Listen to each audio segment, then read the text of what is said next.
माझ्यासाठी जो दिलेला विषय आहे तो बांबू लागवड आणि बाजार व्यवस्थापन. तर हा तसा खूप नवीन असलेला विषय आहे.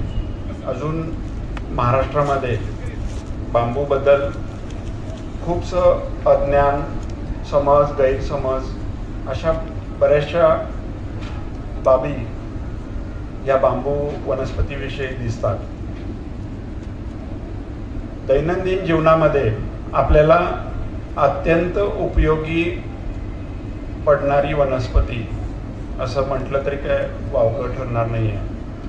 जसं की आपण पाहतो की मूल जन्माला आल्यानंतर एक आदिवासी जमात आहे. त्या आदिवासी जमातीमध्ये बाळ जन्माला आल्यानंतर त्याला बांबूच्या टोपलीमध्ये ठेवलं जातं आणि त्या निमित्तानं आपल्या जीवनामध्ये बांबूचा उपयोग सुरू झालेला दिसतो. आपण पाहतो की श्रीकृष्णाची जी बासरी आहे ही बासरी सुद्धा बांबूपासूनच बनवली गेलेली आहे. असं म्हणजे मानवाच्या जीवनामध्ये या बांबूचा जो प्रवेश झालेला आहे हा खूप वर्षापासून, अनादी काळापासून तो प्रवेश झालेला दिसतो. पूर्वी काळी आपण पाहतो की जंगलामध्ये राहणारा जो मानव होता, जी मनुष्यवस्ती होती, ही मनुष्यवस्ती त्यांची जी शिकार करायची पद्धत होती आणि त्याच्यामध्ये जो धनुष्यबाण वापरला जायचा तो सुद्धा बांबूपासूनच बनवलेला असायचा. रामायणामध्ये रामाने सुद्धा धनुष्यबाण जो तयार केलेला होता, रामाने वापरलेला भगवान राम, तर तो सुद्धा आपण पाहतो की बांबूपासून बनवलेला आहे. तर असं वेगवेगळ्या अंगाने बांबूचा मानवी जीवनामध्ये प्रवेश झालेला आहे. आणि आता आपल्या गेल्या 50-50-100 वर्षांच्या शेतीच्या पद्धतीमध्ये जर बघितलं आपण तर धान्य, आपल्या शेतामध्ये जे धान्य साठवलं जातं किंवा धान्य जे पिकतं ती पूर्वीच्या काळामध्ये तट्ट्या किंवा बांबूपासून बनवलेली ती कणंग असायची, कणगी असायची आणि त्याच्यामध्ये आपण आपलं धान्य ठेवत होतो. असं वेगवेगळ्या कामाच्या निमित्तानं हा बांबूचा उपयोग शेतकऱ्यांच्या जीवनामध्ये होत आहे. आजच्या परिस्थितीमध्ये पाहिलं तर महाराष्ट्र असेल, औरंगाबाद, मराठवाडा या भागामध्ये मोठ्या प्रमाणात भाजीपाल्याची शेती, फळबागांची शेती ही होताना दिसते. आणि या प्रत्येक शेतीला मोसंबीची शेती असेल, डाळिंबाची शेती असेल, केळीची शेती असेल, भाजीपाला वेलवर्गीय जे आपली दोडका, कारलं, टोमॅटो, द्राक्ष असतील, तर या प्रत्येक शेती पद्धतीमध्ये बांबूचा उपयोग हा नित्यक्रम ठरलेला आहे. परंतु या वनस्पतीबद्दल पूर्णपणे ती दुर्लक्षित राहिलेली आहे. त्याच्याबद्दल आपल्याला काहीच माहिती उपलब्ध नाही आहे. आपल्या कृषी संशोधन किंवा या विद्यापीठातून सुद्धा बांबूला अजून कधी तो अभ्यासक्रमामध्ये आलेला नव्हता.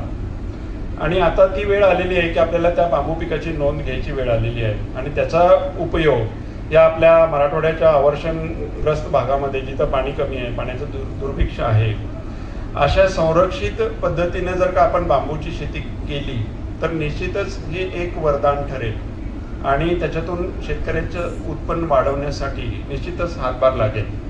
तर माझं प्रेझेंटेशन आहे, तुम्हाला स्क्रीनवर दिसतंय, इंग्लिशमध्ये प्रेझेंटेशन आहे, पण माझा प्रयत्न आहे की तुम्हाला पूर्ण मराठीमध्ये सांगायचा प्रयत्न राहील. तर हे एक चित्र दिसतं की ते बांबू 1 एकरमध्ये लागवड केलेली आहे आणि ही सधन पद्धतीने लागवड केलेली आहे. आणि साधारण एक 5 वर्षानंतर आपल्याला असं दिसतं की तिथं हे बांबूचं वन तयार झालेलं दिसतंय. अगदी तुम्ही तुमच्या शेतीमध्ये जी काही तुमची टाकाऊ जमीन असेल की तिथं तुम्हाला शेती करता येत नाही, तुम्हाला अन्नधान्याचं उत्पादन घेता येत नाही, त्या ठिकाणी तुम्हाला फळबागाची शेती करता येत नाही आणि तुमचा जर विचार झाला की वनशेती आपण करायचं आहे आणि त्याच्यातून एक शाश्वत उत्पन्न आपल्याला पुढे 5-50 वर्ष घ्यायचं असेल तर अशा प्रकारचं बांबूचं वन एक 5 वर्षानंतर तुम्हाला हे चित्र तुमच्या शेतामध्ये तयार झालेलं दिसेल. जसं की आपण ही मोसंबीची किंवा ह्या भागात आपण शेती करतो फळझाडांची आणि त्याला 1 एकरमध्ये साधारण आपण रोप संख्या ही निश्चित झालेली असते. त्याला पाणी देणं, खत व्यवस्थापन करणं, त्याचं जे काही पोषण व्यवस्थापन असेल, पाणी देणं असेल किंवा अंतर्मशागत असेल, आणि ही पिकं आपण त्या पद्धतीनं करून त्याच्यातून वार्षिक उत्पन्न घेत असतो. तर त्याच पद्धतीनं आपण जर का ही बांबूची शेती आपण जर केली तर निश्चितच आपल्यालाही या शेतीमधून वर्षातून एकदा चांगलं आणि बऱ्यापैकी समाधानकारक असं उत्पादन मिळू शकतं. आजची शेती जी आहे, शेती पद्धती महाराष्ट्रातील कुठल्याही जिल्ह्यातील असेल तर या शेतीच्या समोर म्हणजे शेतकऱ्यासमोर खूप काही यक्ष प्रश्न निर्माण झालेले आहेत, की जसं मजूर टंचाई आहे, यांत्रिकीकरण असेल किंवा बाजारभाव असेल किंवा आपल्याला पर्यावरणातलं जे आता अवकाळी पाऊस पडतो आणि शेतीचं नुकसान होतं, अशा वेगवेगळ्या समस्यांना, संकटांना शेतकऱ्याला आपल्या शेतीमध्ये तोंड द्यावं लागत असतं. आणि त्या परिस्थितीमध्ये जर का आपण बांबूची शेती केली तर निश्चितच ही बांबूची शेती ही फायदेशीर ठरू शकेल. तर जसं की इथं जे चित्र दिसतं की 5 वर्ष झाली की 5 वर्षानंतर आपल्याला हे सुंदर असं बन बांबूचं तयार झालेलं दिसेल. त्याच्यामध्ये जे मोठे मोठे बांबू दिसतात 2 इंच 3 इंच 4 इंच जाडीचे, हे परिपक्व तयार झालेले बांबू बाजारपेठेमध्ये मोठ्या प्रमाणात मागणी आहे. या आपल्या इतर फळ भाजीपाला असेल किंवा इतर शेतीमध्ये बांबूचा जो उपयोग केला जातो त्याच्यासाठी औरंगाबाद सारख्या जिल्ह्यामध्ये आज बांबूचं उत्पादन होताना दिसत नाही आहे. आणि इथली औरंगाबाद जिल्ह्याची जी गरज आहे किंवा मराठवाड्याची जी गरज आहे बांबूची, ही बांबूची गरज भागवण्यासाठी आता आपल्याला या भागामध्ये बाहेरून बांबू येताना दिसतोय. मग तो भले इकडे नागपूरवरून येत असेल, चंद्रपूर गडचिरोलीवरून येत असेल किंवा कोल्हापूर, आमच्या त्या भागातून बांबू इकडं मागणी आहे मोठ्या प्रमाणात. आणि 600-500 ट्रक उलाढाल ह्या औरंगाबाद आणि ह्या परिसरामध्ये होताना दिसते वर्षाकाठी.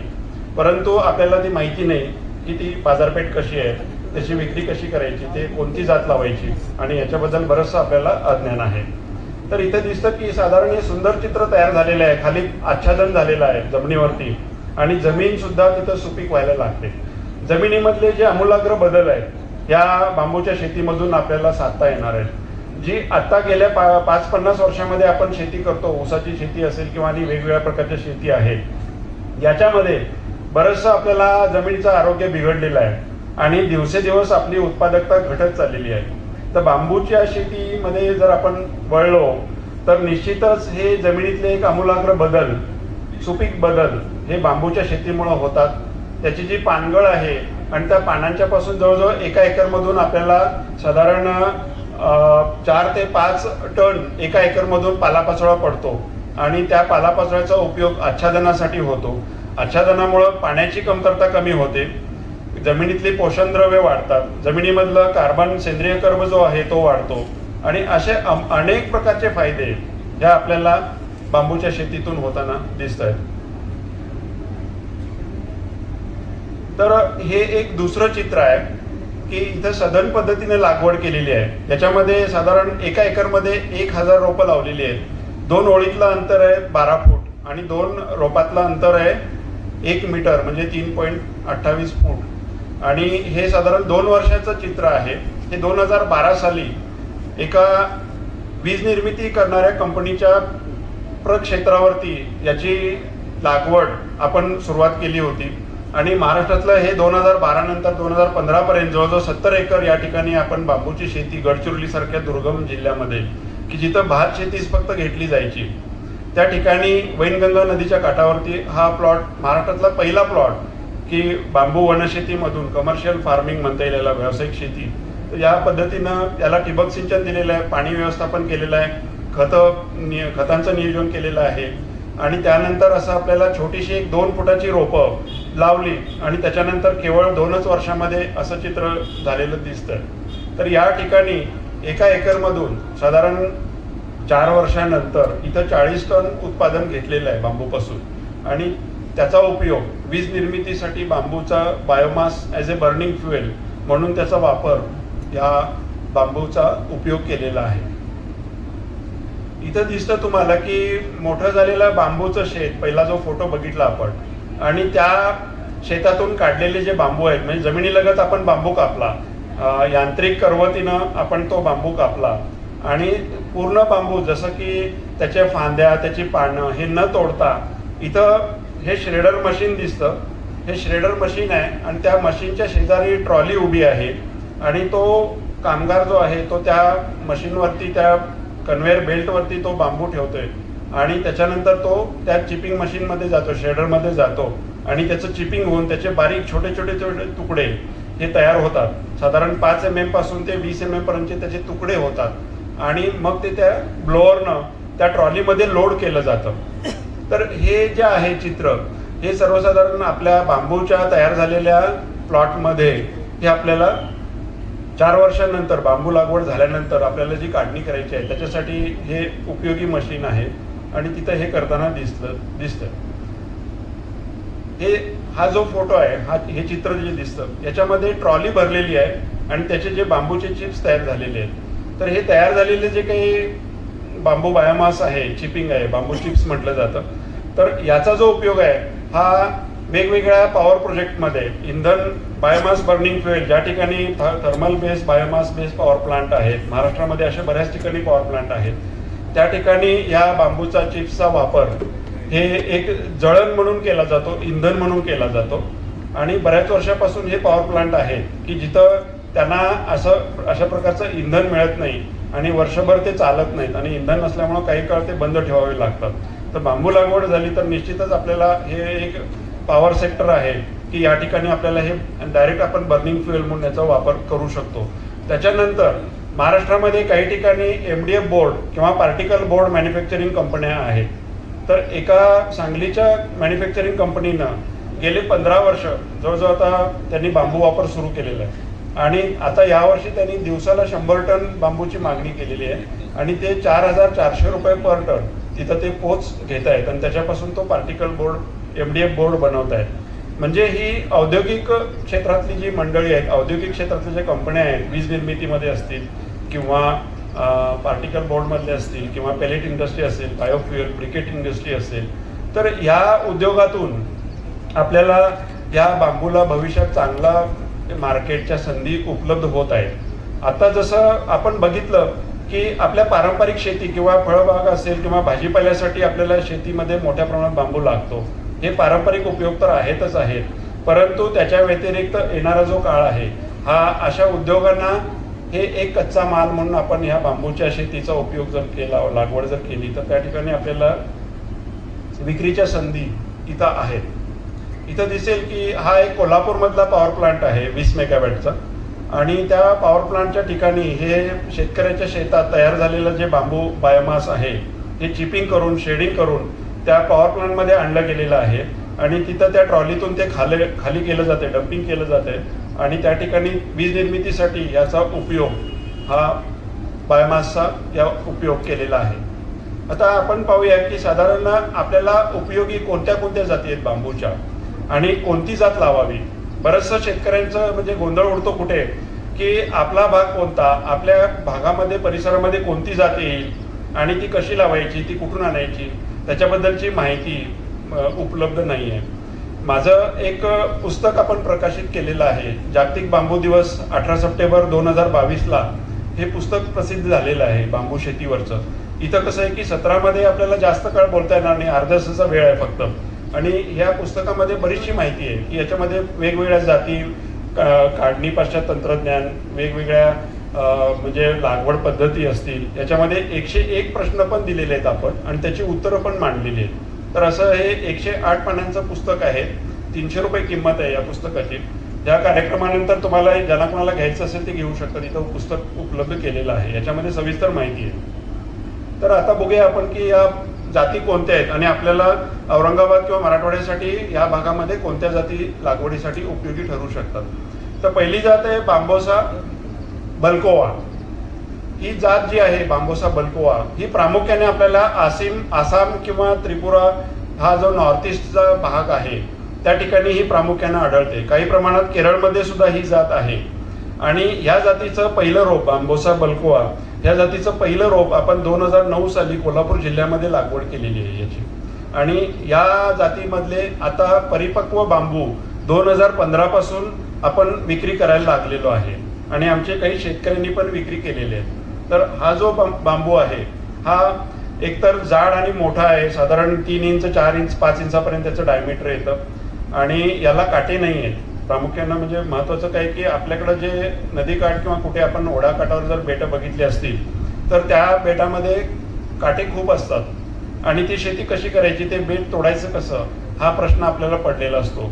परंतु इथं ज्या जाती मी तुम्हाला त्या जातींची माहिती देतो त्याच्यामध्ये कुठेही काटे नाही आहेत, आरामात आपण तोडू शकतो.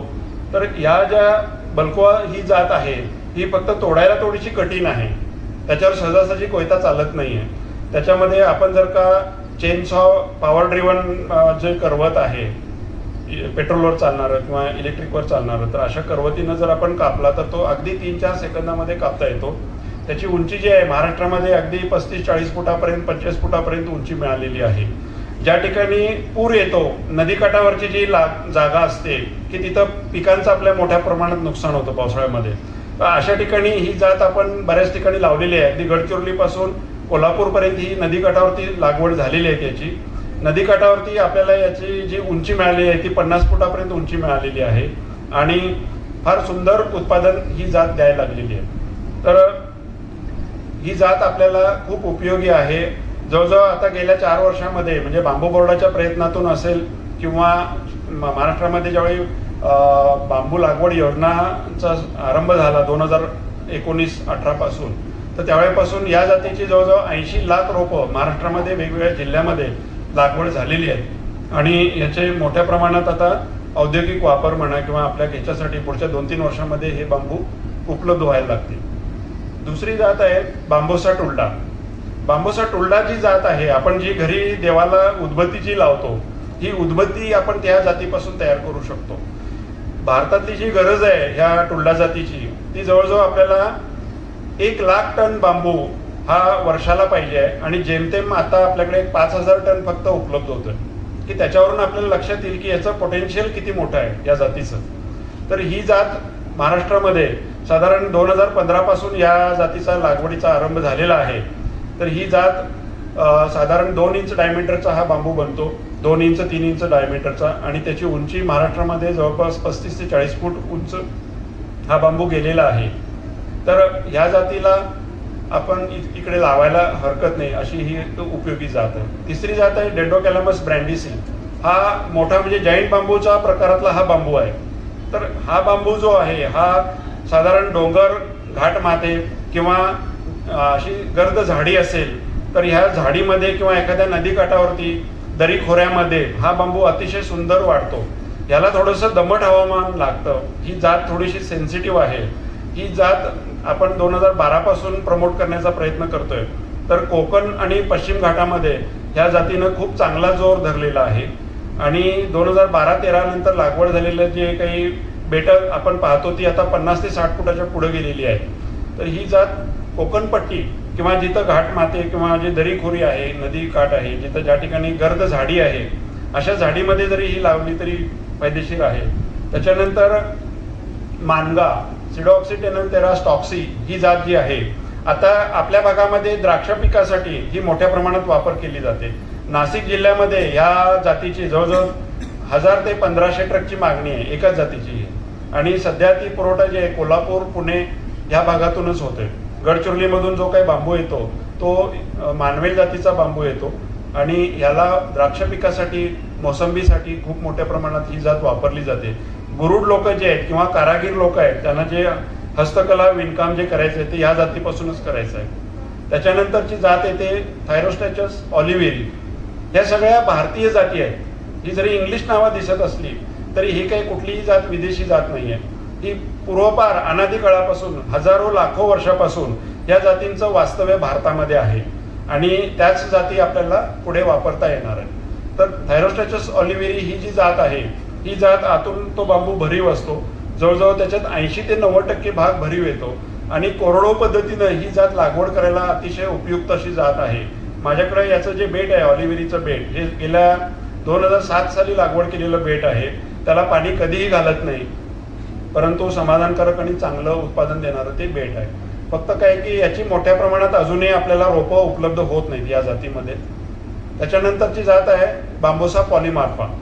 बांबोसा पॉलीमार्फा ही जात सुद्धा आपल्याला उदबत्तीसाठी हस्तकला विणकाम याच्यासाठी उपयोगात आणता येणारी जात आहे.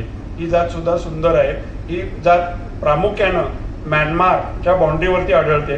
गेल्या 2 वर्षामध्ये या जातीमध्ये फुलोरा आला होता आणि त्याचं मोठ्या प्रमाणात बी पडलं होतं आणि ते बी आणून इथं आपल्याला बीपासूनची रोपं निर्मिती पण केलेली आहे त्या जातीपासून. त्याच्यानंतरची जात आहे बांबोसा वल्गॅरिस.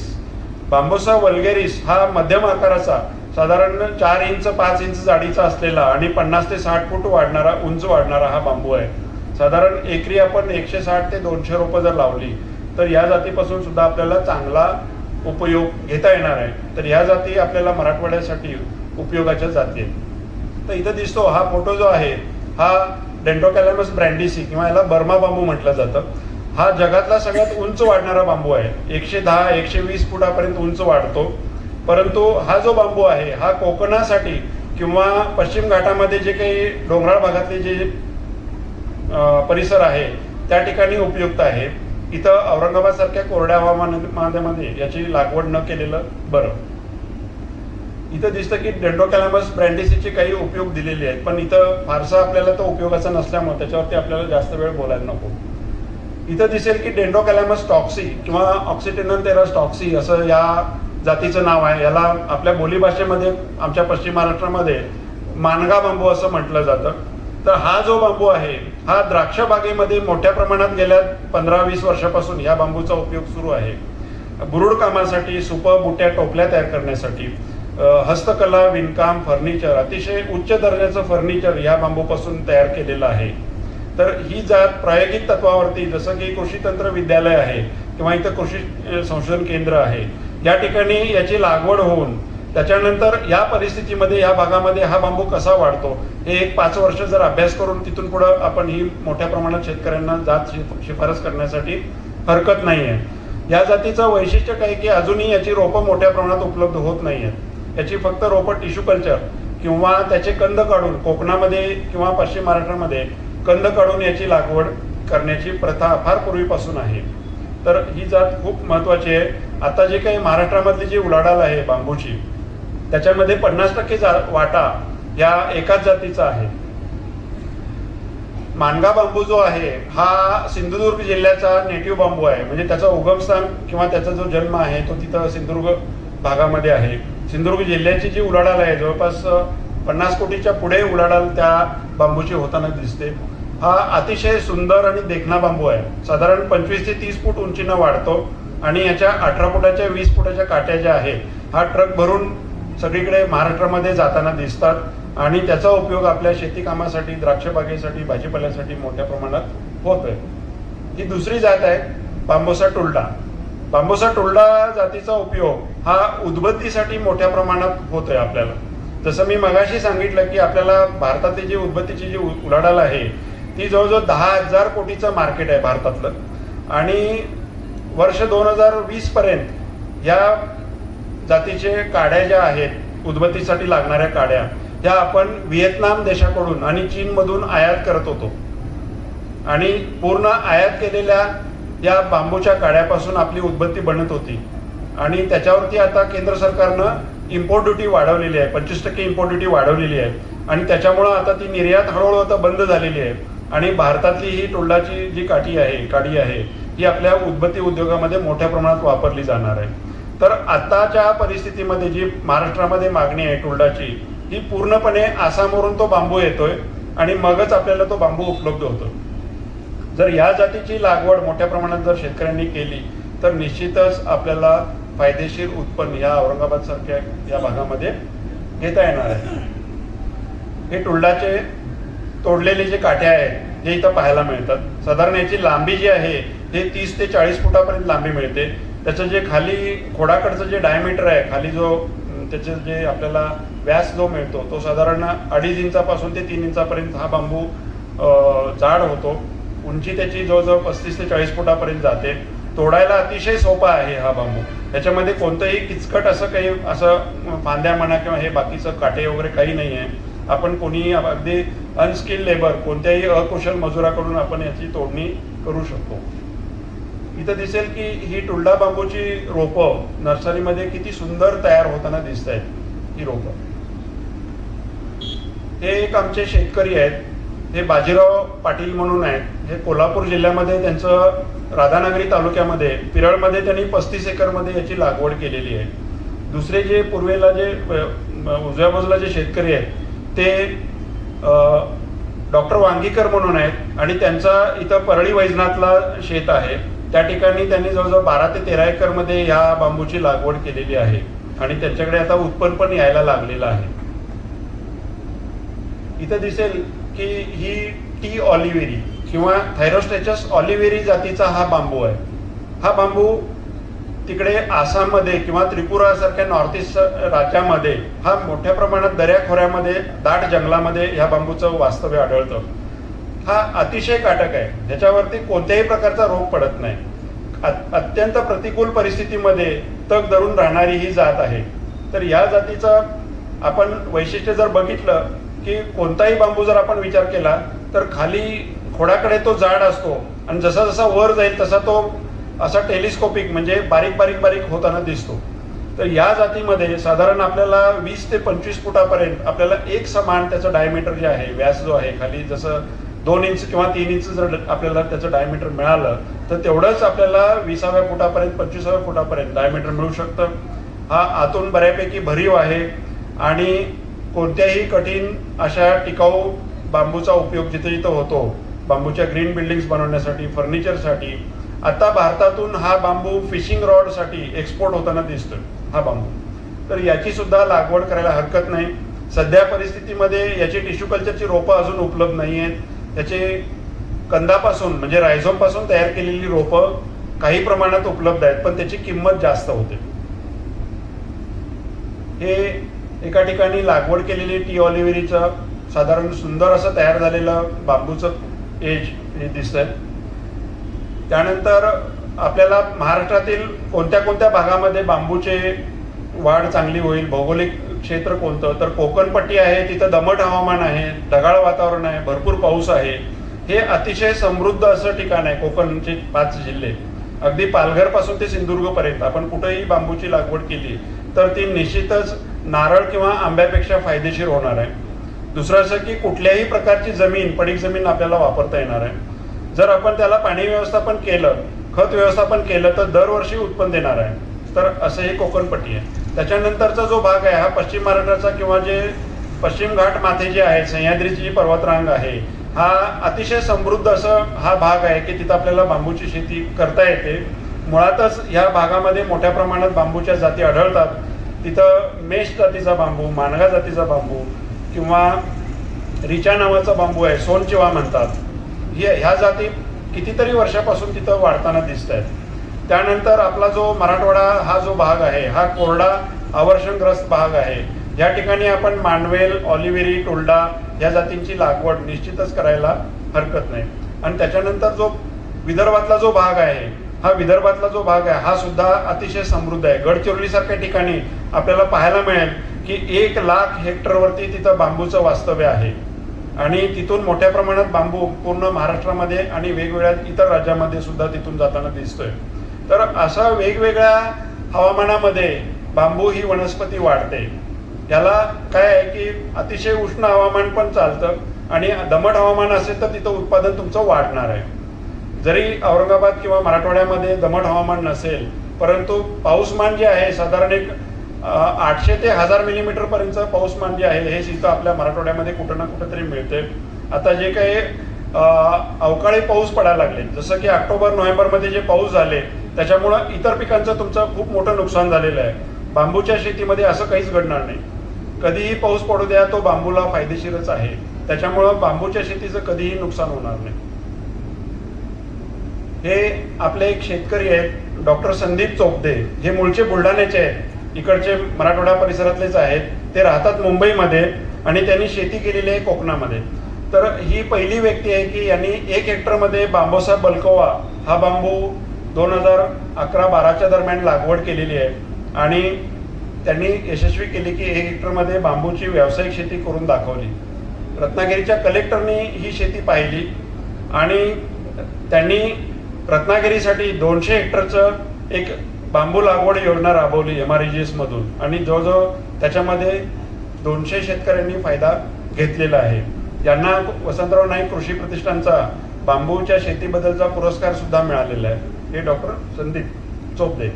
तर इथे दिसेल तुम्हाला की बल्कोआ जातीचे बांबू साधारण लागवड केल्यानंतर 4 वर्षांनंतर कसे तयार होतात, त्याची जाडी कशी असते आणि आपल्याला हे बांबू विक्रीला कसे उपलब्ध होतात, हे इथं तुम्हाला त्याचा एक प्रातिनिधिक फोटो आहे. तर इथं आपल्याला पाहायचं आहे की या ठिकाणी हे एक कॉस्ट एक्सपेंडिचर शीट आहे. त्याच्यामध्ये बांबूचा खर्च किती असतो, त्याच्यासाठी व्यवस्थापनासाठी काय करावं लागतं, तर त्या बाबी इथं आहेत. साधारण 1 एकरमध्ये आपण 400 ते 450 रोपं लावायला हरकत नाही. एकदम सधन पद्धतीनं लागवडीकडे जाऊ नका. 900-1000 रोपं एका एकरमध्ये लावण्याची काही गरज नाही आहे आणि अगदी 160 रोपं पण लावू नका. तर साधारण एक 400 ते 450 रोपं लावली तर त्याच्यासाठी आपल्याला पहिल्या वर्षाचा जो खड्डे खुदाई, रोपांची किंमत, रासायनिक खतं, शेणखत, पाणी व्यवस्थापन याच्यासाठी जवळजवळ एक 60,000 रुपये खर्च येतो. आणि ठिबक सिंचन जर केलं आपण तर त्याच्यासाठी एक 25,000 रुपये खर्च येतो. साधारण 80 ते 90,000 मध्ये आपली बांबूची शेती सुरुवात करायला हरकत नाही. जसं की आपण ऊसाची शेती जर केली किंवा द्राक्षाची शेती केली तर पहिल्या वर्षीची गुंतवणूक प्रचंड आहे. ऊसाच्या शेतीमध्ये एका एकरसाठी जवळजवळ 40,000 ते 50,000 रुपये लावणीचा खर्च येतो आणि केवळ 2 वर्ष ते 3च वर्ष ते उत्पादन राहतं आपल्या शेतामध्ये आणि पुन्हा 3 वर्षांनी आपल्याला ह्या सगळ्या गोष्टी कराव्या लागतात. लागवडीचं पुन्हा लागवड करावी लागते. तर बांबूच्या शेतीमध्ये असं आहे की लागवड फक्त एकदाच करायची आहे आणि हे तुम्हाला आयुष्यभर उत्पादन देणार आहे. जसं की इतर वनशेती आहे, सागवानाची शेती असेल किंवा आणि वेगवेगळ्या दुसऱ्या ॲग्रोफॉरेस्ट्री आलेल्या आहेत, त्याच्यामध्ये काय होतं की वृक्षापासून तुम्हाला उत्पादन मिळायला मोठा कालावधी आहे. साधारण 15-20 वर्षानंतर याचं उत्पादन मिळायला लागतं. परंतु बांबूमध्ये आपल्याला तो जो उत्पादनाचा कालावधी आहे तो खूप छोटा आहे. केवळ 4च वर्षामध्ये आपल्याला हे उत्पादन द्यायला लागतं आणि तिथून पुढे आपल्याला साधारण एक कोरडवाहू पद्धतीनं जरी उत्पादन मिळालं तरी 60,000 ते 70,000 रुपयाचं उत्पादन एका एकरमधून शेतकऱ्याला मिळू शकतं. पण कोरडवाहू पद्धतीनं आपल्याला केवळ 3 वर्षातून एकदा, 4 वर्षातून एकदा उत्पादन मिळणार आहे. आणि जर का पाणी व्यवस्थापन, खत व्यवस्थापन करून व्यावसायिक शेती केली तर तिथं दरवर्षी उत्पादन मिळणार आहे आणि साधारण 1 लाख रुपये ते 1.25 लाख रुपयाचं उत्पादन या शेतीतून आपल्याला मिळायला काहीच अडचण नाही. एका एकरमधून पाणी व्यवस्थापन, खत व्यवस्थापन, व्यावसायिक शेती जर केली तर आपल्याला साधारण 2,000 ते 3,000 बांबू काठ्यांचं उत्पादन एका एकरमधून घ्यायला हरकत नाहीये. या शेतीमध्ये आपल्याला आंतरपीक घेता येणार आहे. जसं की 2 ओळीतलं अंतर 14 फूट 15 फूट असतं आणि त्याच्यानंतर आपल्याला त्याचं रोपातलं जे अंतर आहे ते 6 ते 7 फूट ठेवावं लागतं. तर त्याच्यामुळं मधली जी जागा आहे ती आपण छोट्या छोट्या भुसार पिकांना, अन्नधान्य पिकांना वापरता येणार आहे. तर ही अशी बांबूची शेती आहे. त्याच्यामध्ये एक प्लॉट दिसतोय की इथं छोटा ट्रॅक्टर आहे. हा बागेमध्ये वापरला जाणारा छोटा ट्रॅक्टर आहे आणि त्यांना अंतर्गत मशागत करताना इथं दिसतोय. हे साधारण 2 वर्ष लागवड झालेला हा बांबू प्लॉटचा फोटो आहे. याच्यामध्ये हाय डेन्सिटी वापरलेली आहे, पण हाय डेन्सिटीकडे वळू नका आपण एकदम, की सुरुवातीला आपण तेवढी 400-450 रोपं लावायची. इथं एका पॉवर प्लांटमध्ये बांबूच्या चिप्सचा वापर करताना इथे दाखवलेला हा चित्र आहे. हे गडचिरोलीचं आहे की ज्या ठिकाणी आपण 70 एकरची बांबूची शेती केली. त्यांनीच या 70 एकरमधून ते उत्पादन स्वतःच्या प्लांटमध्ये वापर केलेला आहे. हे बांबूच्या चिप्स आहेत. साधारण आपण त्या चिपिंग मशीन, शेडिंग मशीनमध्ये घातलं की त्याच्यानंतर बाहेर पडणारे जे चिप्स आहेत त्या साधारण 5 mm पासून 20 mm पर्यंत असतात आणि हे इंधन म्हणून वापरायला हरकत नाही. त्याच्यानंतरचं एक क्षेत्र आहे की ब्रिकेट, बायोकोल. बायोकोल हा ॲग्रिकल्चरमधल्या सगळ्या कचऱ्यापासून तयार झालेला पदार्थ आहे. थोडक्यात की हे कृत्रिम लाकूडच आहे की वेगवेगळ्या बॉयलर इंडस्ट्रीमध्ये याची गरज असते. हॉटेल इंडस्ट्रीमध्ये गरज आहे, फूड इंडस्ट्रीमध्ये गरज आहे, केमिकल इंडस्ट्री, फार्मास्युटिकल इंडस्ट्री, ज्या ठिकाणी बॉयलर आहे त्या ठिकाणी या बायोकोल ब्रिकेटचा उपयोग होतो. आता याचंच पुढचं आवृत्ती पेलेट आलेलं आहे की पेलेटची मागणी मोठ्या प्रमाणात आपल्याला जे महाजेनकोचे 20 प्रकल्प आहेत त्या ठिकाणी पेलेटचा उपयोग इंधन निर्मितीसाठी होणार आहे कोळशाच्या ऐवजी. हे बांबूचे कोंब आहेत. हा सुद्धा बांबूचा उपयोग म्हणजे खाद्यामध्ये केला जातो आणि फूड इंडस्ट्री सुद्धा याच्यामध्ये उपयोग आहे. आता भारतातून, आसाममधून याचे कॅनिंग करून युरोपमध्ये ते एक्सपोर्ट केले जातात. खाद्य म्हणून, पदार्थ म्हणून सुद्धा बांबूचा उपयोग होणार आहे. तर माझं हे प्रेझेंटेशन जवळजवळ पूर्ण केलेलं आहे. धन्यवाद.